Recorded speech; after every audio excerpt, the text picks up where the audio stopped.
Okay, let's go. Nachamol. Shmulik, I hope you hear me. If not, it's going to be uploaded as soon as I could. I should have no connection over here.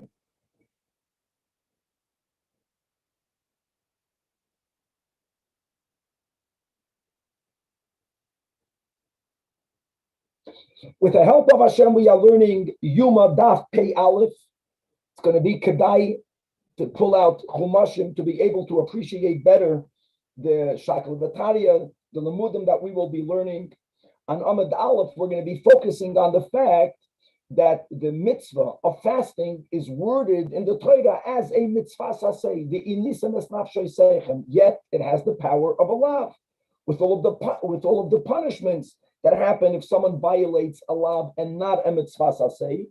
In other words, it's viewed as a hazara, and we're going to be quoting a lengthy braisa, which will actually show us the source from where do we know that the mitzvah of fasting has the koyach has the legal effect of a lav. We will also be learning about Tosefes Yoma Kippurim. Tosefes Yoma Kippurim, according to most, as we'll learn the Gemara, is taka biblical obligation to add, to make an addition to Yom Kippur, both prior to Yom Kippur and after Yom Kippur. A little bit of time.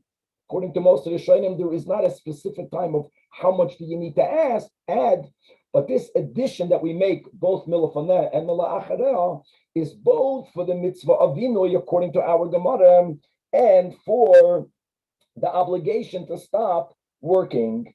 We will also be learning the unique mitzvah of the ninth day of Tishrei, where the Torah appears to be saying that one should fast on the ninth day, even though obviously we don't fast on the ninth day. So either that will be the source of the Tosefes Yom Kippurim, or we will also have the Chazal that are called Ha'oichel v'shoyse b'chi is malo olav ha'kosev ki'ilu risana shi va'asiri. We will be learning that eating foods that are normally not eaten will not incur the Karas penalty. We're going to be going through specific foods that halachically are not edible foods. That will lead us into a discussion and a review on the laws of bishul akum. There are certain times where there are exceptions to bishul akum, including if it's a food that could be eaten raw. And we're going to be speaking Shitas Rebbe that holds that chometz, that vinegar, does restore one's soul. If one drinks therefore vinegar on Yom Kippur, the person will be chayiv kares for removing oneself from one's inoi and much, much more. Chavra, let's pull out our chumashim. I'm going to go now to Parshas Emor, just quickly reading that we're going to have in Perek Chav Gimel, beginning from Sukkim Chav Ches all the way through Lamed. Here is one of the places where the Torah speaks both about the Isur Malacha in the negative and about the Inui, the mitzvah of Inui, which again is worded in the positive, but it has a lav power. The Torah writes, Pasik Chav Ches, Kol Malacha lo yisasu be'etzam hayom hazeh, ki Yom Kippurim hu lechaper aleichem lefnei Hashem alikeichem. Pasik Chav Tes reads, Ki chol hanefesh asher lo yisu'una be'etzam hayom hazeh. If one does not go through an affliction. Here the Torah writes the punishment of the nichras of kares. Then the pasuk in Lamed speaks about the punishment for working. Pasuk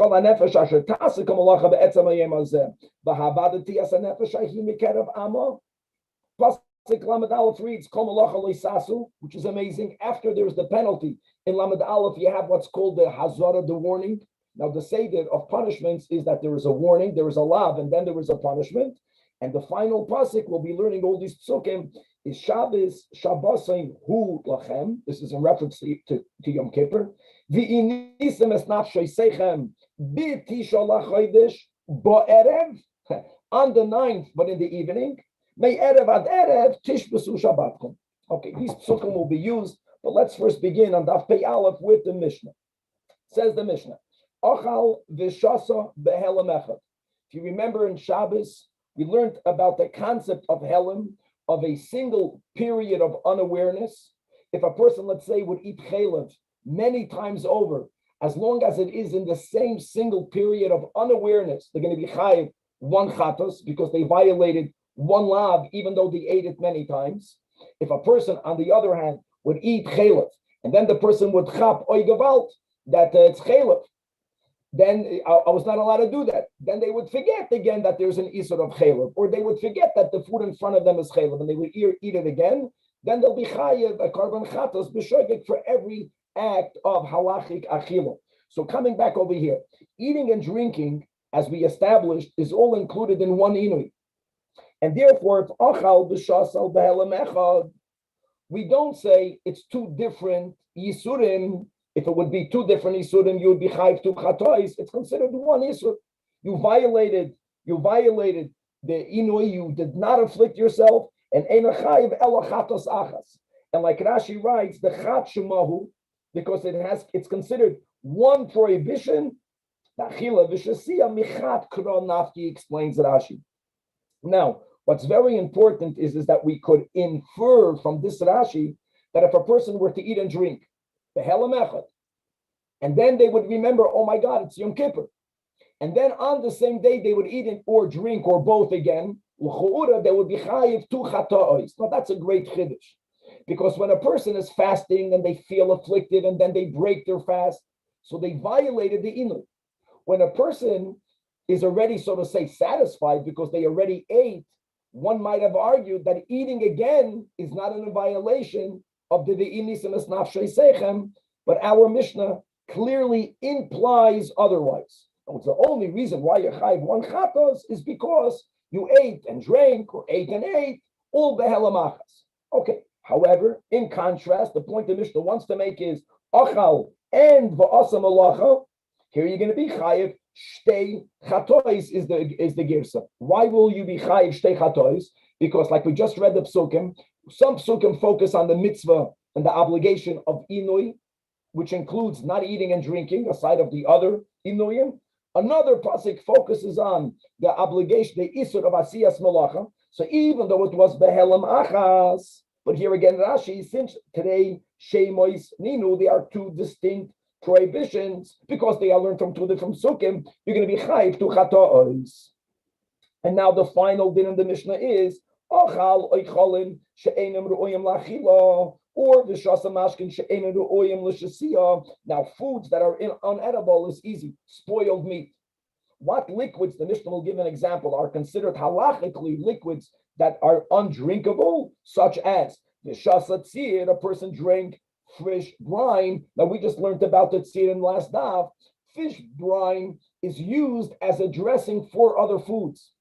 And then it's very edible. It added a taste in the foods. But just drinking fish brine as it is considered something that's mashkin she'enam ru'uyim l'shasiya. Or if a person consumed murias is dissolved fish fats just by itself, so then they're going to be exempt from kaddish because it's considered halachically as something that's undrinkable. Okay, and as we mentioned in the intro, we're going to focus on the bulk, on the entirety of Amud Aleph, a little bit on Amud Beis, is that we know, okay, we established that the Torah says that if a person is going to be breaking one's inui by eating and drinking, you're going to be chayiv kaddish. The Torah never explicitly wrote alav b'negeya fasting, b'negeya alav b'negeya inui. It's worded in a positive mitzvah, but there is a rule that there has to be alav. The Torah has to write a hazara, thou shalt not, and then there is the record in scripture of the punishment for a person to be chayiv all of the punishments for violating alav, and that's something that we do not find explicitly by inui. So first of all, Amar Reish Lakish, mipnei ma lo nemra azara bi-inui. Why didn't the Torah write a explicit love for affliction? So the Gemara says, Mipshum Dolayevshin, says Reish Lakish, because it's a technical thing. There is no way to formulate it in a love. It has to be formulated in a positive, which is ta'anu esnafshay seichem v'chulei. Because, explains Reish Lakish, seichem nichtoi. What exactly do you want the Torah to write? Nichtoi v'rachmano lo yoichal. If the Torah would have said, don't eat, here's the problem. As we established, every time the Torah uses the words achila, it means the shiur of a kazayas. Then we would have understood that achila is bikazayas.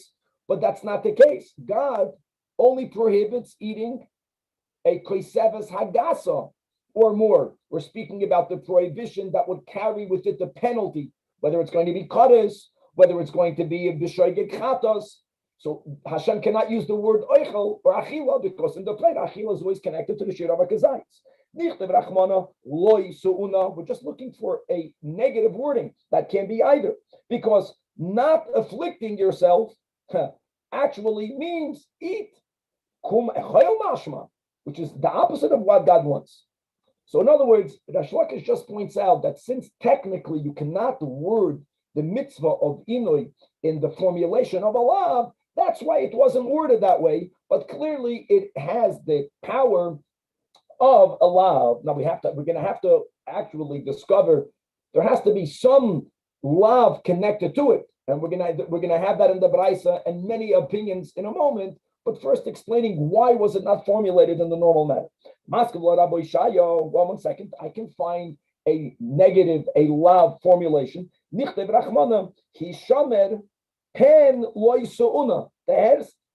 vigilant lest you not be afflicted. Be vigilant lest you not be afflicted. That's a Gavaldic formulation. That implies that you have to afflict yourself, and the words hishamet and the words pen have a lav connotation. So the Gemara says, no, that could not have been written, because in Kain, the Torah would connect both hishamet and pen to the mitzvah or to the negative of not eating. Then if a person, let's say, would have consumed b'shoigig, there would be chayiv two chata'is. That's not what God wants. You're only going to be chayiv one chata. So that formulation cannot be used. Listen to these words. Hishamer b'mitzvas inui. That would be fantastic. So you're only writing the words hishamer once. Hishamer and or pen both mean a lav, but here you have it written once. Be vigilant in the mitzvah of inui. So the Gemara says that's also not an option, because in Cain, I know that normally the word hishamer as the word pen normally means a lav, but if it's linked to, if it's associated directly with a positive commandment, then it only has the koyach of a mitzvah asay. Hishamer the lav is taka a lav, but hishamer the asay is an asay. And again, if the Torah would have written hishamer the mitzvahs inui, the formulation is a positive commandment. It's a positive thing to afflict yourself by refraining from eating and drinking. But again, it's a positive formulation, and here the hishamer would not be allowed. Finally, Maskiv Lord of Ashi, Nichtlev, Al Tasur Minho Inui, Al Tasur Minho Inui. Here, Al, Hishamer, pen and Al is allowed. And here it's not connected with a mitzvahs asay. Hishamer, Minho Inui would have been a perfect option of you writing the mitzvah of Inui in a lav formulation. And indeed, for this, the Gemara says kasha. In other words, we don't accept that a Shlakish's explanation. The fact is that it's formulated in a mitzvah asay formulation. The fact is also that we view it, it's considered halachically as if it's written in a way of a lav, which is that there is a lav. We'll see exactly how does that work. There has to be a remes to that, and therefore there is going to be a oynish, which is like we mentioned, there's kares, there's going to be chatas. Now, the Tano, where do we find a hazara warning as we need? There has to be a lav connected to it. So here we quote a Toiras Kohanim, and it's going to be one of these amazing sugyas where even though the Braisa is going to word it in a certain way, the Gemara, the Amoraim are going to read a lot into this Braisa. That a lot that's not written will have to be added in it. So let's begin with the Braisa. And already we read the words in the Chumash, but for those who would like to pull out a Chumash, that's going to be a lot. We're going to appreciate this part, this Braisa, that much more. So first of all, the Braisa makes a point that the Torah is makish, and that's not only in Emor, but the Torah in Parshas Achrei Mos, the Torah always juxtaposes the lav of Asiyas Malacha with the mitzvah of Vinui. And here it says v'im nisim es nafshei seichem, and right afterwards it says v'chol malacha lo yisasu. Says the Braisa. So first of all, we have a hektish. Yachol yehei anush Koreis al Tosefes Malacha, we are right away introducing this concept of adding to Yom Kippur. Like we mentioned, adding is dafke sometime before Bein Hashmoshes. There is no amount of time that you need to add, but there is according to most, a mitzvahs asay midoiraisa, a biblical obligation to add to the time of Yom Kippur. And by the way, according the Rambam doesn't paskin, it goes also by Shabbos and Yom Tov, but we paskin that Tosefes is not only Yom Kippur related, it's Yom Kippur related, it's related to Shabbos, it's related to Yom Tov. And the adding before and after is both for the Isur of Asiyas Malacha and for the mitzvah of Inui. But now the question is, if someone broke that Tosefes, will the penalty of Kares that's written Sai by Asiyas Malacha, Sai by Inui, does that even go for the Tosefes? So says the Braisa that Yochel Yehi Anush Kares. If someone does not refrain from working in this additional time, in this added time, that's why Talmud like it. And here the Braisa is quoting, and then we're going to Vayikra Perek Chav Gimel, which is Parshas Emor, Pasuk Lamed, where it says, "V'chala nefesh ashali kasik kol malacha be'etzem hayoyim hazeh," and the Torah says Kares. So says the Braisa, Alitzuma shel yoyim anush Kares, but the ein anush Kares al Tosefes malacha. Okay. Furthermore, Yachol lo yehi anush Kares al Tosefes malacha, but maybe the oynish Kares for not afflicting oneself. The oynish of Kares is written explicitly. Will we say that if someone didn't do Tosefes Yom Kippur, will he also be chayiv Kares? So Talmud Leiman and Pasuk Chavtes, Kichol hanefesh asher lo su'una. Here again, the Torah writes the words be'etzem hayoyim hazeh v'nichrasa. From where we learn alitzuma shel yoyim anush Kares ve'ein anush Kares al Tosefes even. Come on, weiter in the Braisa. Yochol lo yehi bechlal oynish. Aval yehi muzer al Tosefes malacha. Whenever there is a lav, if you violate the lav, the rule is you're chayiv malchus. So we established already that for Tosefes, if I did not add a little bit of time before and after, I did malacha, I'm not going to be chayiv kares, but maybe I'm violating a lav, and for that I'm going to be chayiv malchus. So Talmud Leiman and Pasuk Chavches v'chol malacha lo.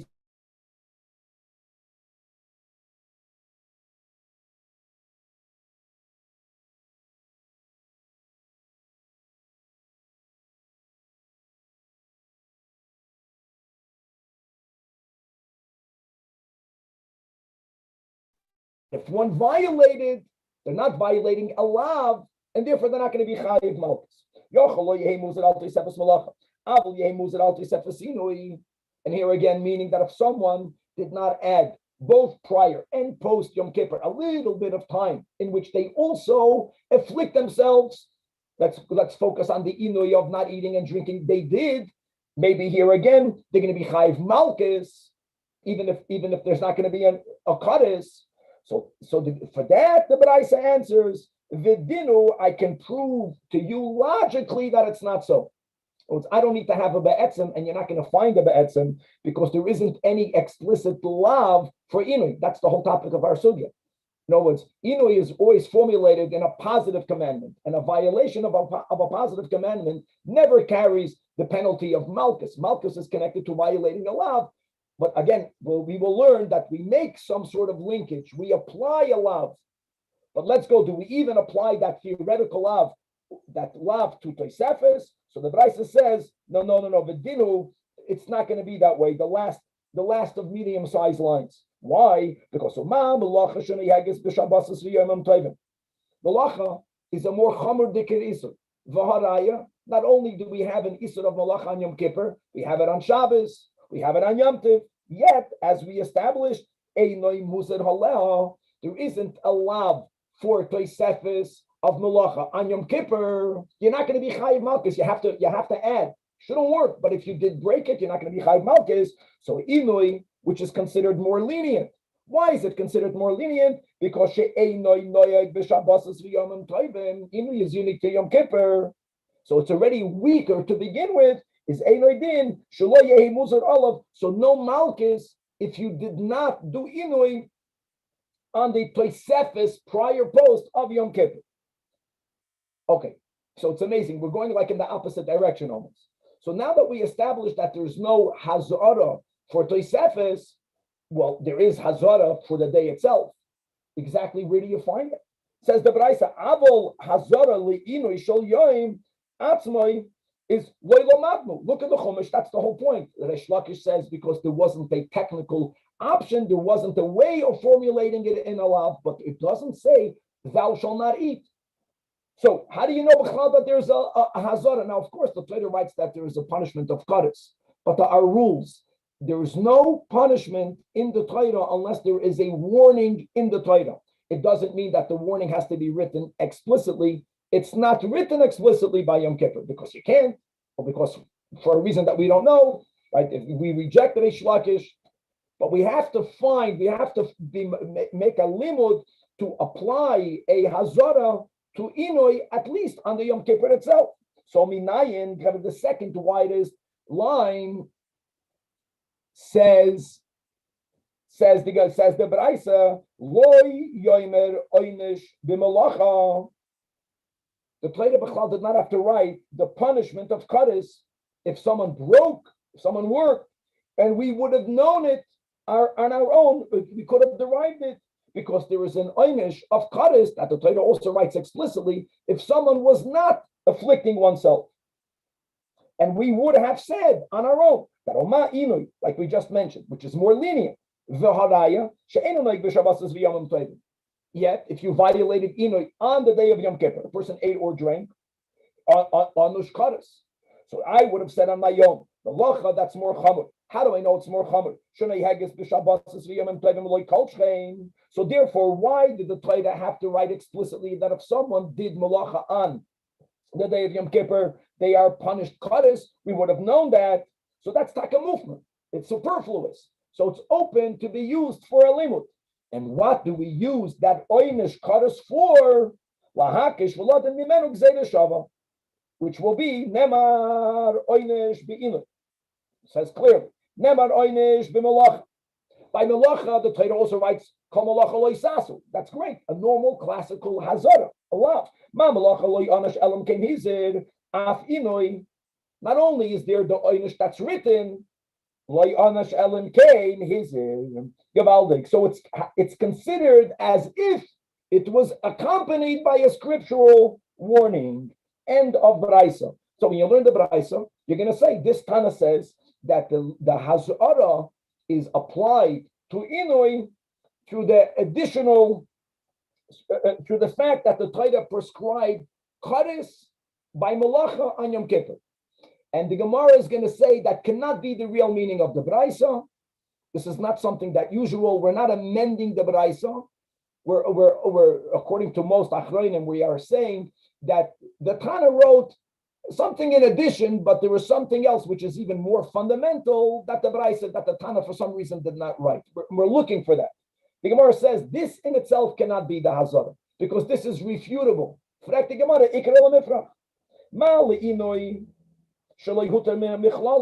don't tell me that Malach is more Chamer. I'm going to tell you that Inui is more Chamer. How do I know that Inui is more Chamer? Because on Yom Kippur, we don't find that the Kohen Gadol is allowed to break his fast. No, he was not.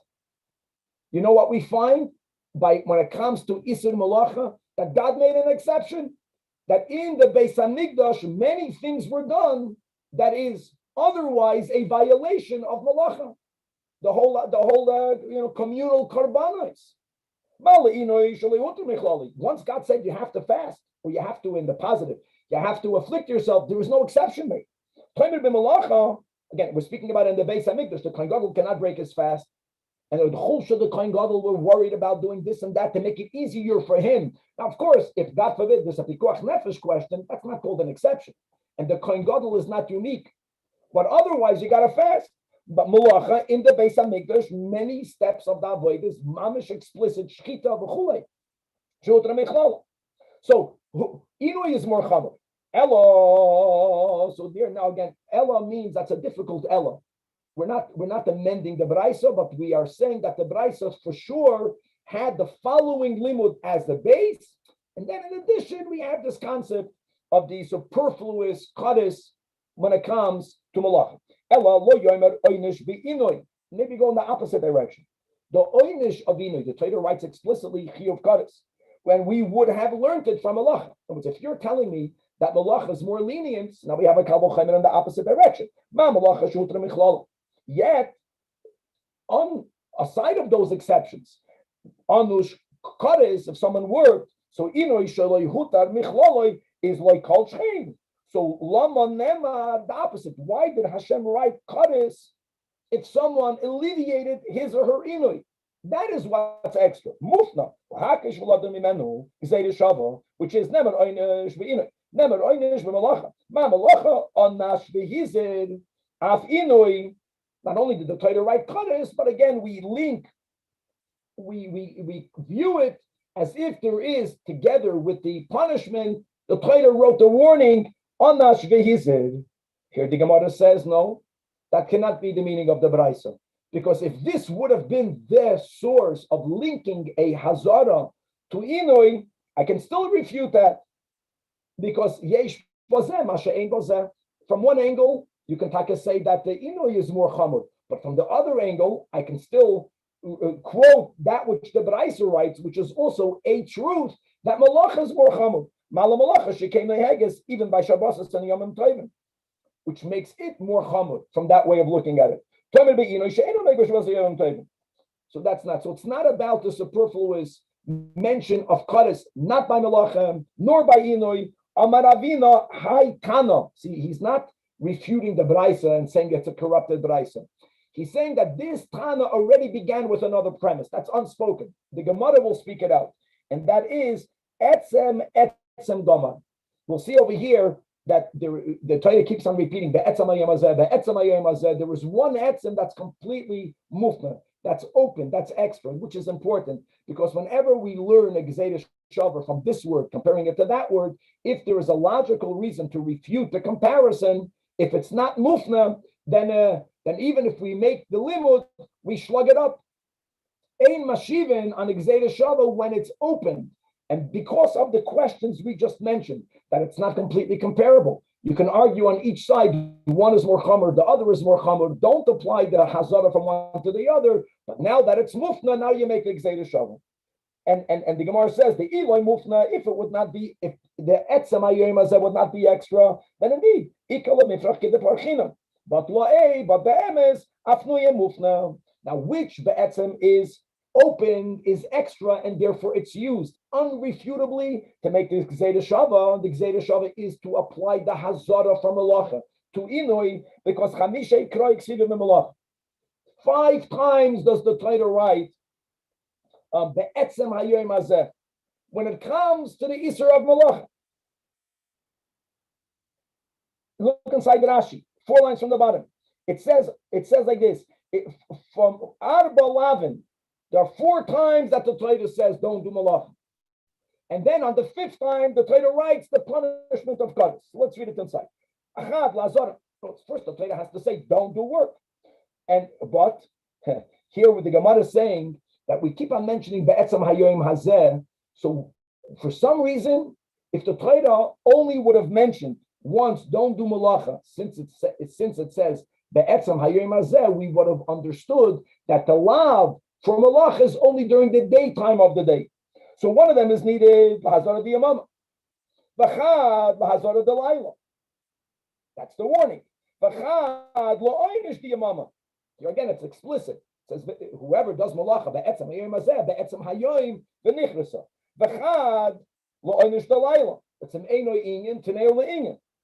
And one is going to be extra. La'afnuye L'Migmar the Hazara of Inui Mimelacha Bein Diyamama Bein Balayla. So even though the Braisa doesn't mention etzem, the Braisa mentions the superfluous mention of Kares. Really, it comes from the etzem Gzeira Shava, and that's how we link the Hazara, the scriptural warning from Malacha to Inui. 3 lines from the bottom. Now we're going to quote another Tanach. Vei Rabbi Shmuel Tanach. Nemar kan Inui by Yom Kippur.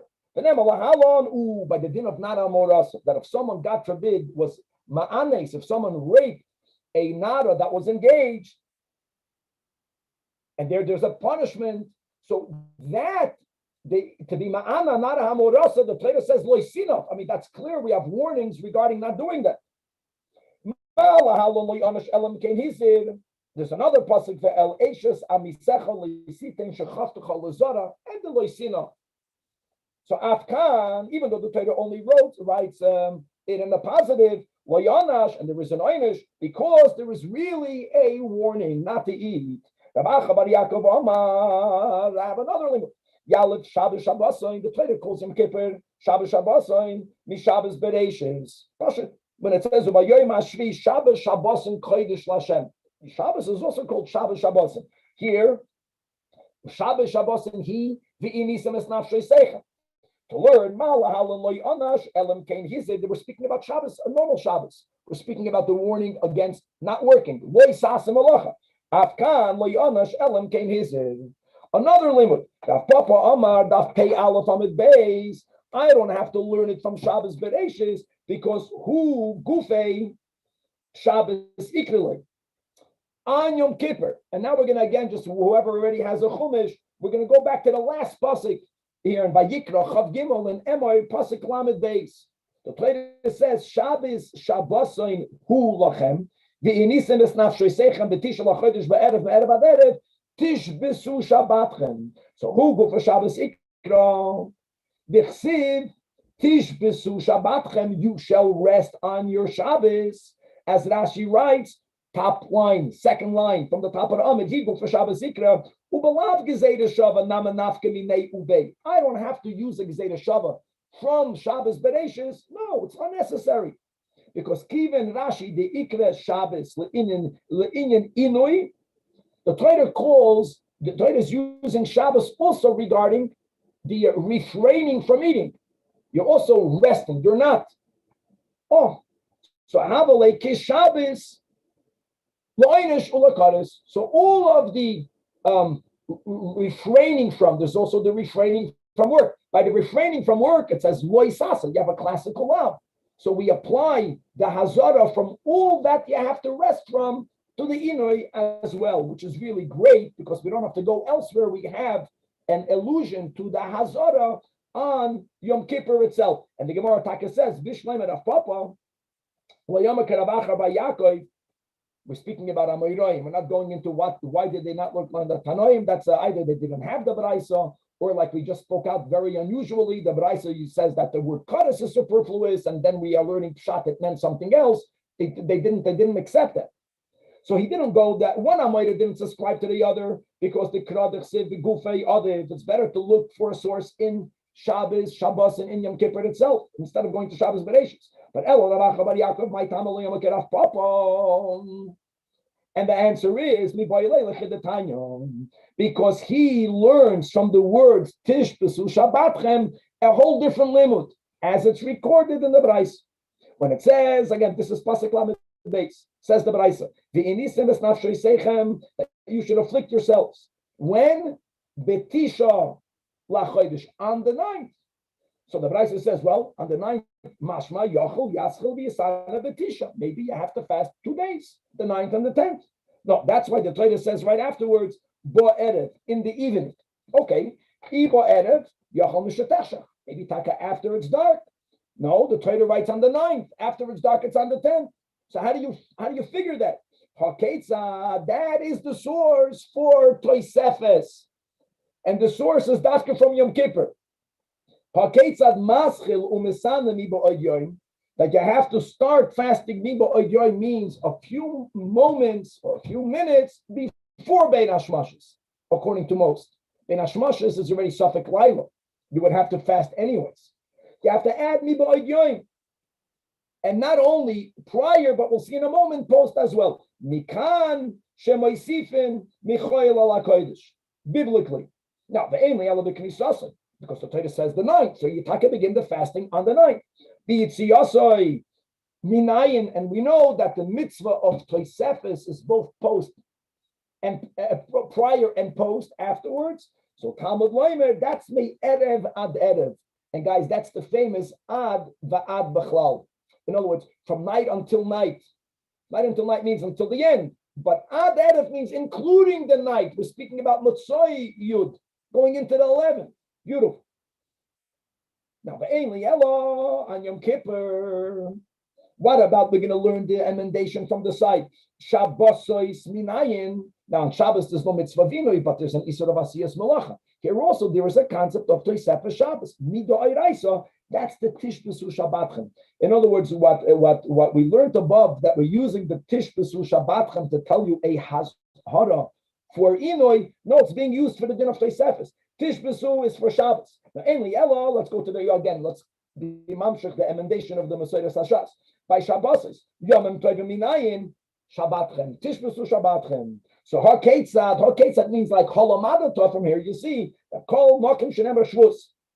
Wherever it says Shvus, wherever is not only on Yom Kippur, wherever is not only on Shabbos and on Yom Tov, you know where else the Torah uses the word Shvus on Shemitah. And that's the biblical source, without getting into details, that there has to be some refraining of working on the land. We're going to learn this. It's not an asmachta. Midoi Raisa, at the end of the 6th year and going into the beginning of the 8th year. That wherever it says Shvus, Shemoisifin Michoil al HaKodesh. The problem is, everyone subscribes to Tosefes Shabbos. I'm beginning with Tosefes Yom Kippurim. If we're going to use Tishbesu Shabbatchem to teach you a hazara for Inoi, so V'kana the etzem, Hai B'tish HaChodesh, my Ovid lay. Oh, so he knows it from etzem, doesn't need it. So what will he use with this B'tish HaChodesh? So it says the Gemara,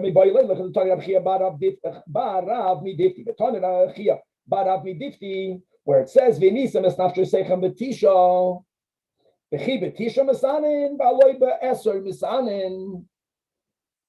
And the answer is Eloloi malach, that kol ha'oichel v'shoisa b'tshi mala olav akosov ki'ilu risana tshi v'asiri.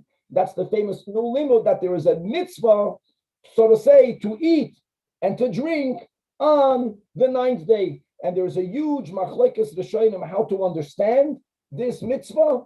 Most understand this to be a hachana for the fast day. It can even be a biblical hachana.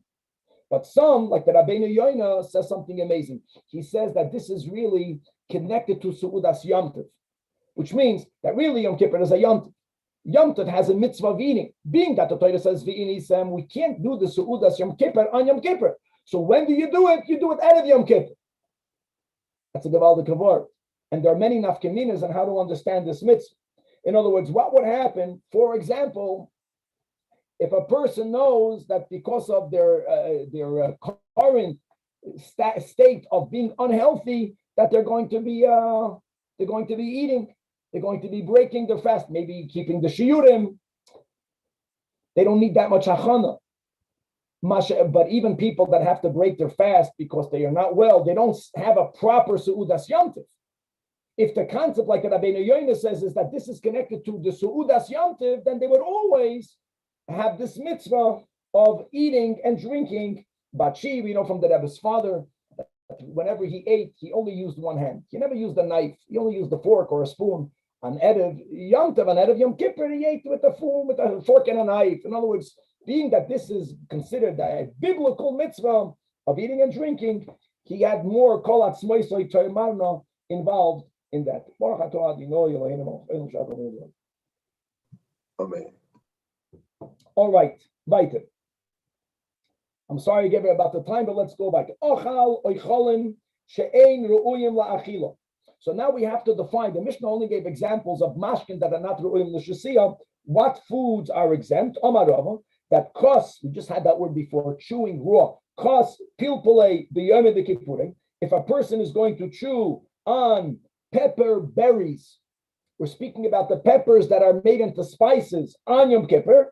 So that's exactly what the Mishnah is referring to, pater, because normally pepper berries are made into spices and people don't eat on it. You're eating on it, you're not going to be chayiv, kares. Similarly, the number 2, kos zan gevila b'yom kippur. If a person is going to chew on ginger on Yom Kippur, here also they're going to pater, because eating on raw ginger is something that's not the normal way of eating ginger. And we're going to challenge Rava both the first and the second.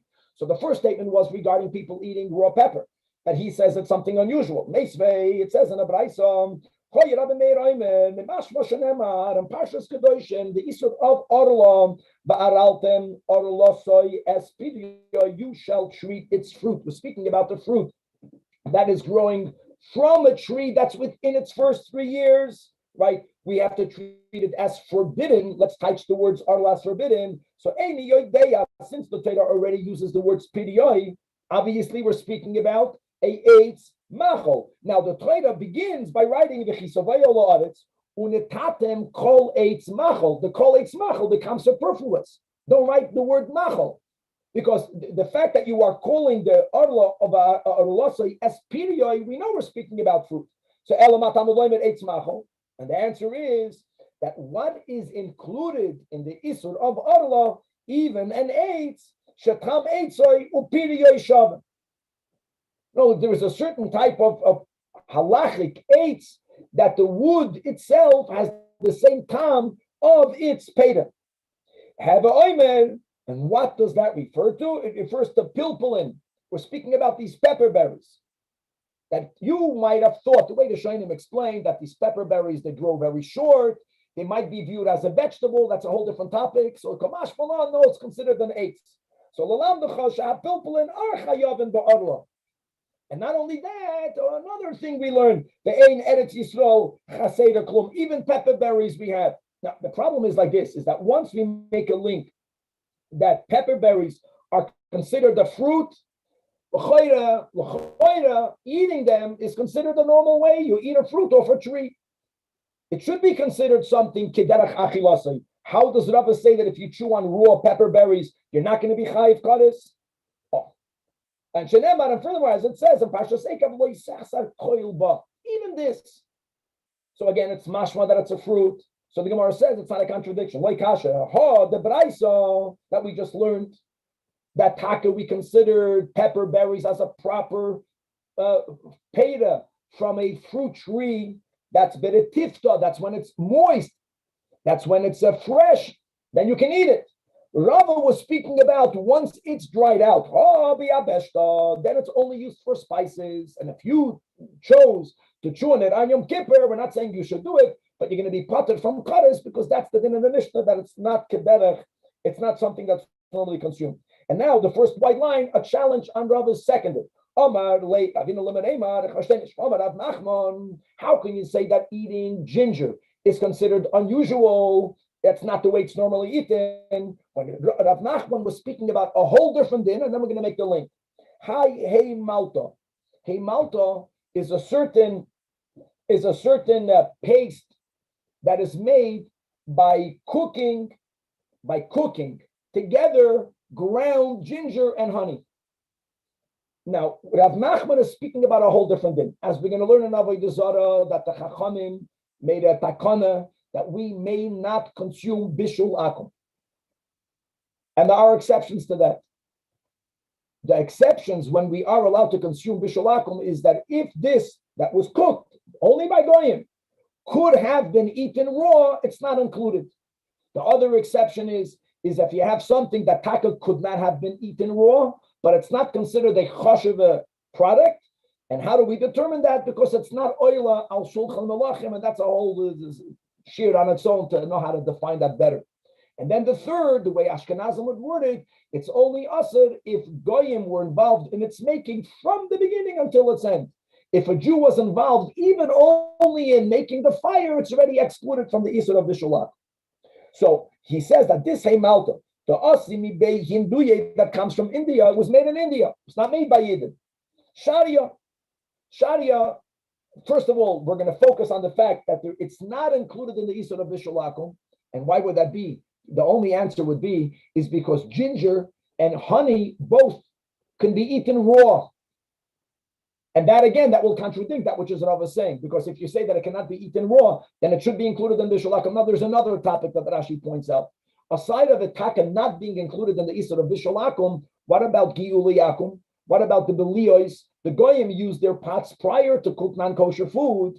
So why don't you have the problem of the tam that's nivla in their pots is going to be expelled into the food? So Rashi explains that ginger and become pogum when any other tam goes into it.